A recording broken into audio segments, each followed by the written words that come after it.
Hello and Namaste. I am Ketan Kang from 192 Consulting. In today's video, we are going to discuss about the timeline that is required for claim approval after the e-verification report has been filed. Before going into that timeline, let us quickly revise how the trajectory of this procedure works. First, the investor streamlines and updates all his KYC with the company. Company coordinates with the RTA. RTA processes all the documents regarding the shares, the claiming of the shares. Then again, RTA sends all the documents to the company's nodal officer. Company's nodal officer issues a document called as entitlement letter. The concept of this entitlement letter we have discussed in the previous videos. After the entitlement letter has been issued, the investor has to file claim in e-form or electronic form IEPFA. Once the IEPFA has been filed, all the documents have to be sent in the physical format to the nodal officer or the company. As in, the documents are to be sent to the company addressed to the nodal officer, and based on the entitlement letter, the IEPFA electronically filed, and the physical set of documents, the nodal officer of the company submits his report to the Investor Education and Protection Fund Authority, IEPFA, and now it is up to the IEPFA to check all the documents, including the e-verification report, and approve the claim. Now, there are two parts. Suppose the nodal officer has to either recommend that the claim has to be or can be approved or rejected. If all the documents are streamlined, are in order, the nodal officer will recommend that the claim be approved by the ministry. And only after the approved recommendation in the e-verification report will the IEPFA system will consider the claim positively for approval. Suppose if the e-verification is rejected or the nodal officer files a rejected e-verification report to the IEPFA, then that claim will be dropped out of the system automatically, and IEPFA or the authority will not consider it positively for approval.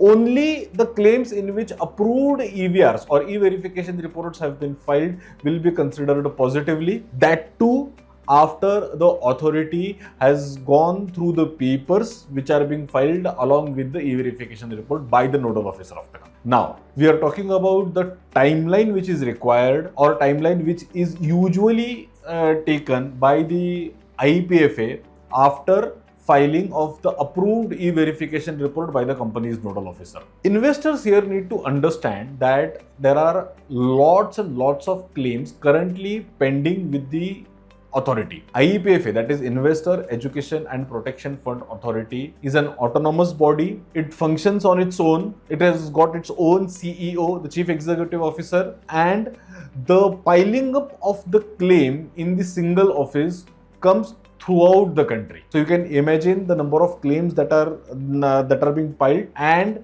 this is directly associated with the time taken by the authority to process the claim. Since the entire system is electronic, the system works on FIFO basis, that is first in, first out. The claims which are filed in the system before the particular investor's claim will be processed beforehand, and the investor's claim will be processed only when it falls in line. So currently, practically, the Investor Education and Protection Fund Authority takes around 18 to 24 months to approve the claim or to come up with the discrepancies after the nodal officer of the company has filed its approved e-verification report. While having said this, I understand that 18 to 24 months is a large time. Ministry of Corporate Affairs is working overnight to reduce this time. At 192 Consulting, we are also making requests and representations to the Ministry of Corporate Affairs to reduce this timeline, because there is time cost associated with the money, which we all know,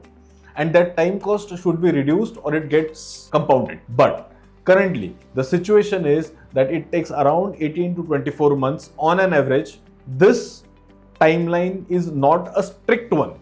There is one more good news for the investors who are above 75 years of age. Ministry of Corporate Affairs or Investor Education and Protection Fund Authority has come up with a special window for the investors who are above 75 years of age. Now, to become eligible for this window, an investor has to cross the age of 75 years on the date of filing of the IEPFA 5. If the investor is below that, automatically, see, because the PAN card and the Aadhaar card of the investor also gets filed during the claim papers or along with the claim papers. The system will match the date of the investor's age and his age on the date of the filing of IEPFA 5, and it will automatically get correlated and it will fall in the window of 75 years of age. And then if the investor has crossed that age of 75 years, then the Ministry of Corporate Affairs or IEPFA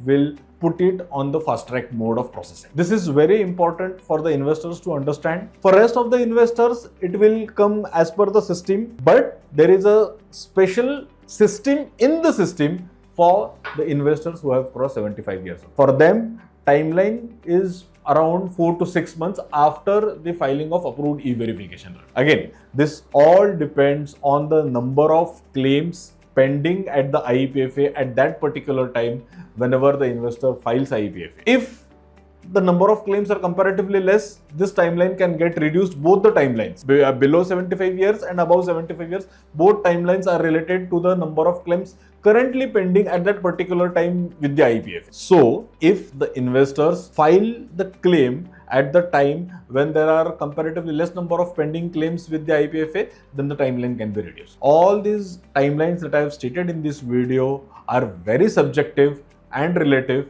So these are the average timelines, but the investors should be patient after the filing of IEPFA 5 and keep on checking their status, the status of their claim on the Ministry of Corporate Affairs website. If you have any query related to filing of the claim, to reclaiming of your shares, dematerialization of shares, or transmission, transposition or transfer of shares, investors may please feel free to contact us. You can contact us by writing an email on info@192.in, or you can contact us by marking your comments in the comment section of this video. Till the time, this is Ketan Kank logging off. Thank you so much.